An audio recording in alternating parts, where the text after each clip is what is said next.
என்ன மாமியார் மருமகளும் மும்முரமா பேசிட்டு இருக்கீங்க? என்ன அபிராமி, உன் புருஷனுக்கு உடம்பு தேவையில்லையா? அது வந்து என் உடம்புக்கு ஒண்ணு இல்ல.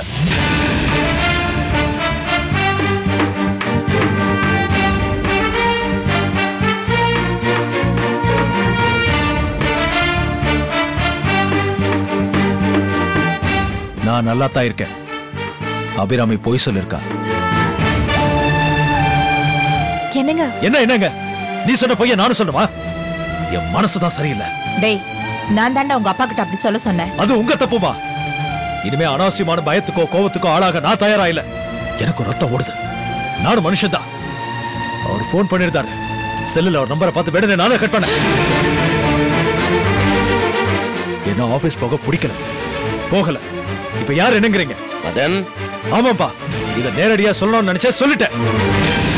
ஏப்பா, ஏன் என்ன நீ அவாய்ட் பண்ண நினைக்கிறவளுக்கு நான் என்ன தப்பு பண்ணேன்? ஓகே, உனக்கு என் மேல கோபம், அதுக்காக ஆபீஸ் வராம இருக்கிறதா? ஆபீஸ்ல உனக்கு ரெஸ்பான்சிபிலிட்டி இருக்குல்ல. உன் பொறுப்புகள் யாருப்பா பாப்பாங்க? இல்ல பொறுப்பே வேணாம்னு தீர்மானிச்சிட்டியா? இந்த கோபமும் சலிப்பும் வரதுக்கு காரணம் நான் தெரிஞ்சுக்கலாமா? தெரிஞ்சுக்கலாம்ப்பா. முக்கியமா நீங்க தான் தெரிஞ்சுக்கணும். இதுல மறைக்கிறதுக்கு எதுவுமே இல்ல. நான் உங்க மக, இந்த கம்பெனியோட ஜேஎம்டி. ஆனா ஒரு மேனேஜருக்கு கொடுக்கிற முக்கியத்துவம் கூட எனக்கு கொடுக்கறது இல்ல. இந்த கம்பெனிக்கு ஏதோ டெண்டரோ இல்ல ப்ராஜெக்டோ வந்தா அத பத்தி எதுவுமே என்கிட்ட கன்சல்ட் பண்றது இல்ல. நானா ஏதாவது யோசிச்சு சொன்னா அதுல 1008 குறை சொல்லுவீங்க.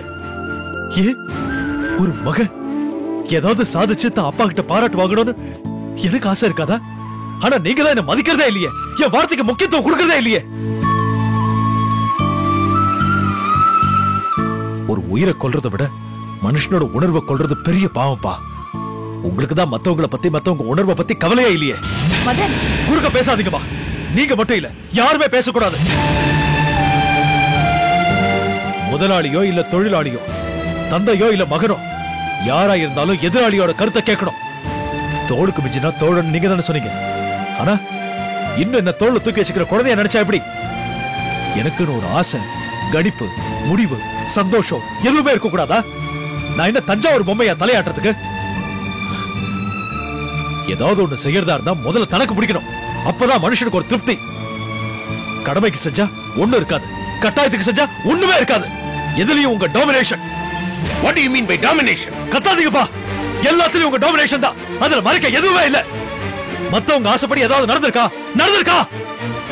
இது வரைக்கும், இது நாள் வரைக்கும் உங்க விருப்பப்படிதான் எல்லாம் நடந்துகிட்டு இருக்கு. அனிதா கல்யாணம் ஆகட்டும், இல்ல சுவாதிக்கு தினேஷ மாப்பிள்ளை ஆக்குறதாகட்டும், ஏன் சாந்திய ஒதுக்கி வச்சது, எல்லாத்திலுமே உங்க சர்வாதிகாரம். அப்பாங்கிற பேர்ல நீங்க போட்ட அட்டூழியம். மதன், என்ன சுத்த போடாதீங்க. உங்க மனச நீங்களே கேட்டு பாருங்க. தேவையில்லடா.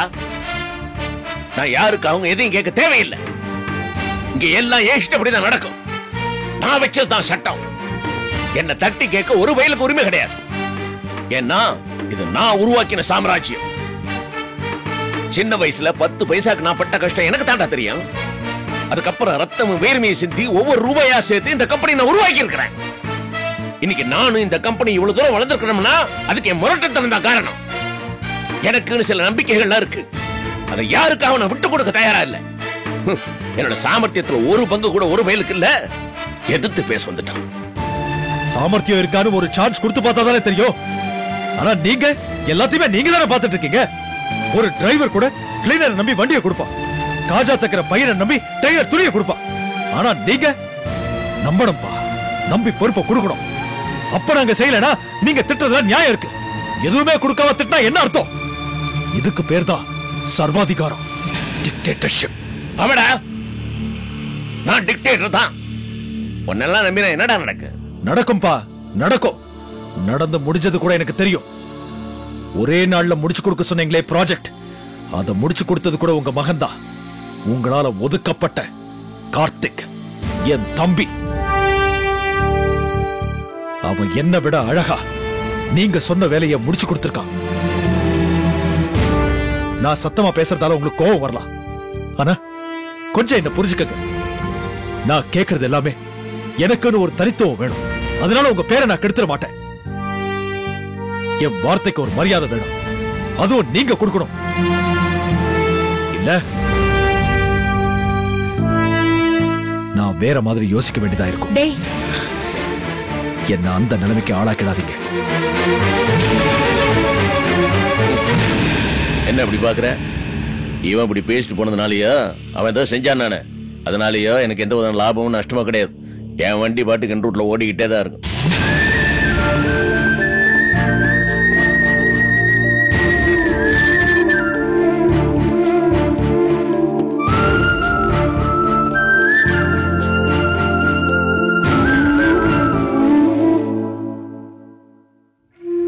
பொழுது விடிஞ்சு பொழுது போனா புது புது யுத்தம், ஒரே ரணகளம், நிம்மதியே இல்லாம போயிடுச்சு. கார்த்திக் திடீர்னு கல்யாணம் பண்ணிட்டு வந்ததுனால பிரச்சனை. அது ஆறிடுச்சுன்னு நினைச்சா பொண்ணுங்களோட கல்யாணம். அடேங்கப்பா, அது ஒரு பெரிய போராட்டம். அது முடிஞ்சதுன்னு பார்த்தா பணம் வாங்கின தினேஷால பிரச்சனை, பணம் வாங்காத அர்ஜுனால பிரச்சனை. அது பத்தாதுன்னு இப்ப மதனுக்கும் உங்க மாமாவுக்கும், இவங்க 2 பேருக்கும் நடுவுல நேரடியாவே மோதல் வந்துருச்சு. எனக்குன்னு யார் இருக்கா? அதான் உங்ககிட்ட புலம்பிட்டு இருக்கேன். இதுல நான் என்ன செய்ய முடியும்னு நினைக்கிறேக்கா? எனக்கு இருக்கிற எல்லா பாரத்தையும் உன்னால இறக்கவே முடியாது. ஆனா ஒரே ஒரு விஷயம், அது அனிதா சம்பந்தப்பட்டது. அவ எங்க மகனும் உங்க மருமகனும் நான் சொல்ல வரல. தினேஷ்க்கு தேவை இருக்கோ இல்லையோ அவன் எல்லாத்தையும் உங்க மாமா கிட்ட இருந்து கேட்டு வாங்கிக்கிறான். அர்ஜுன் கேட்கலனாலும் அவனோட மாமனாரு அனிதாவுக்கு செய்யறதுக்கு தயாரா இருக்கிறாரு. அதை வாங்கிக்கிறதுல என்ன தப்பு இருக்கு? கண்டிப்பா இதை நான் என் மகளுக்காக சொல்லல, என் மருமக, என் தம்பி மக அர்ஜுனுக்காகவும் அவனோட எதிர்காலத்துக்காகவும் தான் சொல்றேன்.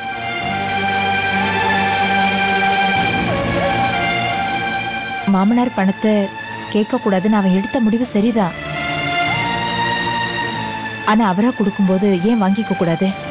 சட்டப்படி அது அனிதாவுக்கு சேர வேண்டியதானே. அர்ஜுனோட சுயநலம் கெடாது, அவனோட மனைவிக்கு சேர வேண்டியது சேருது. இதுல என்னோட சுயநலம் என்னன்னா, அனிதா வாழ வேண்டிய வயசுல இப்படி சண்டை போட்டுட்டு இருந்தா அவ எப்ப வாழ்றது? அனிதா தான் புருஷன் சொத்தை வாங்கலையேன்னு அழறா, கோச்சுக்கிறா. இதனால வீண் பிரச்சனை தான் வருது. மதனுக்கு சுதந்திரம் கிடைக்கலையேன்னு அவன் கோச்சுக்கிறான், தனக்கு சேர வேண்டியதை வாங்கிக்கலேன்னு இவ கோச்சுக்கிறா. மதனோட பிரச்சனையை இப்ப என்னால தீர்க்க முடியாது. ஆனா அனிதாவோட பிரச்சனையே நீங்க தீர்க்கலாம், உங்க மகன் தீர்க்கலாம்.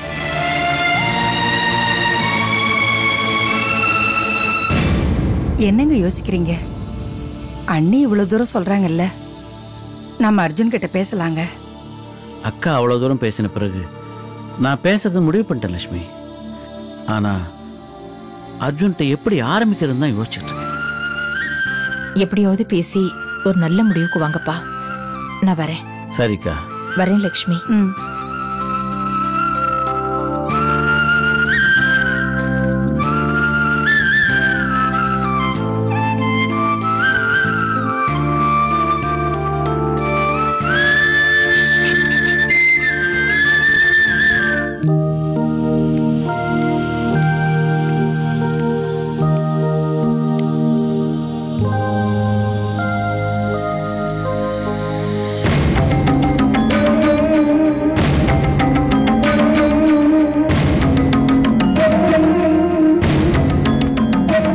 ரோகிணி, எப்படி இருக்க? என்னாச்சு ரோகிணி? எப்பவும் வா சாந்தின்னு வாய் நிறைய கூப்பிடுவ, ஏன் வாட்டமா இருக்க? என்னாச்சு சொல்லு. என்னன்னு சொல்றது? எனக்கு நீ எதுவுமே நிரந்தரம் இல்ல சாந்தி, அவரும் நிரந்தரம் இல்ல. என்ன பெத்த அம்மா என் கூடவே இருப்பாங்கங்கிறது நிரந்தரம் இல்ல. எனக்கு சோகமும் துக்கமும் மட்டும்தான் நிரந்தரம். எனக்குள்ள வளர இந்த குழந்தையும் நிரந்தரமாங்கிறது இந்த உலகத்துக்கு வந்ததுக்கு அப்புறம் தான் தெரியும் சாந்தி. ரோகிணி, என்ன இது? ஏன் இப்படி அபசகனமா பேசுற? நடக்கிறது எதுவுமே நல்லதா இல்ல, இதுல சகுனம் என்ன? நீ போய் என் அம்மாவை எனக்கு துணையா இருக்கணும்னு கூட்டிட்டு வந்த, அவங்க எனக்கு நிரந்தர துணையா ஒரு வேலைக்காரியை கூட்டிட்டு வந்திருக்காங்க. நீயே போய் என்னன்னு கேளு. ஏன் ஏன் இப்படி பண்ணாங்க? எனக்கு பிரசவம் ஆனதும் குழந்தைய என் கையில கொடுத்துட்டு அவங்க திரும்பி போயிடுவாங்களாம். நான் தனியா இருக்கணுமா? அவங்க சேவை அதோட முடிஞ்சு போச்சா?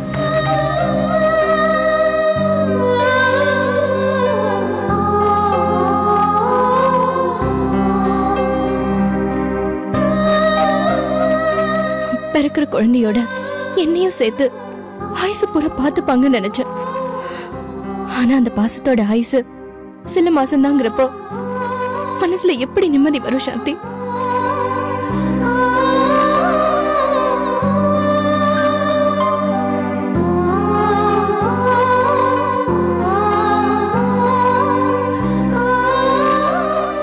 என்னம்மா இது?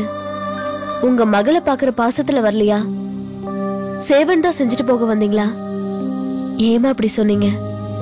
அத சொல்லித்தான் ஆகணும். நான் இவ அம்மா, அதுக்கு உத்தரவாதம் தேவையில்லை. ஆனா இவ அம்மாவாக போறாளே, அதுக்கு காரணமானவன் இவளுக்கு கணவனாக முடியலையே. நாளைக்கு கையில குழந்தையோட கழுத்துல தாலி இல்லாம இவ நடமாடும் போது 4 பேர் 4 கேள்வி கேட்பாங்களே, அதுக்கு நான் என்ன பதில் சொல்லுவேன்? கூட இருந்தாதானே எனக்கு இந்த தொல்லை. 1000 பொய் சொல்ல வேண்டியிருக்கும். என்னால முடியாதுமா. இத பாரு சாந்தி, எனக்கும் நீ இவ்வளவு பிரிஞ்சு போகணுங்கிற ஆசை இல்ல. நாளைக்கே இவ கழுத்துல மதன் தாலி கட்டட்டும், நான் இவ கூட இருக்கேன். இல்லைன்னா போயிடுவேன். அம்மா, உங்க ஆசை தப்பு இல்ல. ஆனா அவசரப்படாதீங்க, பொறுமையா இருங்க. இப்போ அங்க வீட்டுல இருக்கிற நிலைமை உங்களுக்கு தெரியாது. அப்பாக்கும் பிள்ளைக்கும் பெரிய யுத்தமே நடந்துட்டு இருக்கு. அத பத்தி எனக்கு கவலை இல்ல. எனக்கு என் பொண்ணு வாழ்க்கை தான் முக்கியம். என்னால பொறுமையா இருக்க முடியாது. தாலி கட்டுறதுக்கு முன்னாடி தாயாக்காம இருக்கிற பொறுமை அவங்கிட்ட இருந்ததா? பாதிக்கப்பட்டவங்க மட்டும் பொறுமையா இருக்கணுமா? முடியாதுமா. அந்த பொறுமை எனக்கு இல்ல. நல்லவனா இருந்திருந்தா அவன் இந்நேரம் தாலி கட்டி இருக்கணும். அம்மா, அவசரப்பட்டு பேசாதீங்க. அவரை பத்தி எனக்கு நல்லா தெரியும். எனக்கும் நல்லா தெரியும். நீ அந்த ஆளுக்கு தானே சப்போர்ட் பண்ணி பேசுவ. ஏன்னா நீ அந்த வீட்டு மருமக, மதனுக்கு குழந்தையா, நீ வேற எப்படி பேசுவ? அம்மா, ஒண்ணு மட்டும் சொல்றேன். கார்த்திக் கையால தாலி கட்டிக்கிட்டோம் என் மாமனார் என்னை ஏத்துக்கல. தாலி கட்டாம உங்க மக அந்த வீட்டுக்கு மருமகளா யாருக்கும் தெரியாம வாழ்ந்துட்டு இருக்கா. எங்க 2 பேருக்கும் பெரிய வித்தியாசம் ஒண்ணும் இல்ல. பேருக்கு தான் நான் மருமக. அங்கீகாரம் இருக்கே தவிர அன்பு இல்ல. உங்க மகளுக்கோ 2ம் இல்ல. இப்பவும் நான் போராடிக்கிட்டு தான் இருக்கேன். நானாவது பரவாயில்ல, அந்த வீட்டுக்கு வாழ வந்தவன். ஆனா அந்த வீட்லயே பிறந்த அவருக்கு எவ்வளவு பிரச்சனை தெரியுமா? எவ்வளவு போராட்டங்கள் தெரியுமா? அவர் நல்லவர். நிச்சயம் உங்க மகளுக்கு நல்ல வழி காட்டுவாரு. அம்மா, அதுக்கு நான் பொறுப்பு. படிப்படியா எல்லாம் நடக்கும். ஒரு நாள் நிச்சயம் மதன் இவ கழுத்துல தாலி கட்டுவாரு. நான் வாழறதுக்கு முன்னால உங்க மகளை ஆர்கே விட்டு மருமகளா வாழ வைப்பேன். என்ன நம்புங்க.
நான் எல்லா விஷயத்தையும் கேள்விப்பட்டேன்.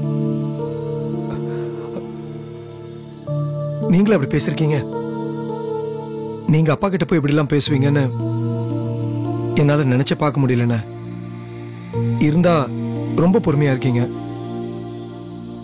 இல்லைன்னா ஒரேடியா கோவப்படுறீங்கண்ணே. எனக்கு வேற வழி தெரியல. என்னண்ணே, அப்பாவும் நானும் ஏன் விலகி இருக்கோம்னு உங்களுக்கு நல்லா தெரியும். நான் எந்த சூழ்நிலையில சாந்தியா கல்யாணம் பண்ணிட்டு இருக்கேன்னு எனக்கு மட்டும் தானே தெரியும். அப்பாவுக்கு தெரியாது, அதனால அவர் கோவப்படுறாரு. நான் தப்பே பண்ணலனாலும் அவர் கோவத்துல தப்பு இல்லைண்ணே. ஆனா உங்க விஷயம் அப்படி இல்லை. அவர் என் மேல காட்ட வேண்டிய பாசத்தெல்லாம் சேர்த்து உங்க மேல காமிச்சிட்டு இருக்காருண்ணே. உங்ககிட்ட அதிகமா எதிர்பார்க்கிறாரு. அது கிடைக்கலன்னும் போது அவரோட கோவம் இன்னும் அதிகமாகுது. நான் என்னை பத்தி சொல்றேன்னு நினைக்காதீங்க. என்னை எவ்வளவோ அவமானப்படுத்திருக்காரு அப்பா. இன்னும் கூட அவர் அதை விடல. இருந்தும் நான் ஏன் இந்த வீட்டை விட்டு போல? என்னால போய் தனியா வாழ முடியாதானே?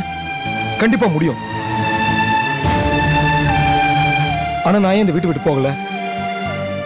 நான் இங்கேயே ஒண்டிட்டு இருக்கிறதுக்கு காரணம் அப்பாவோட நிழலே இருக்கணும். அதான்.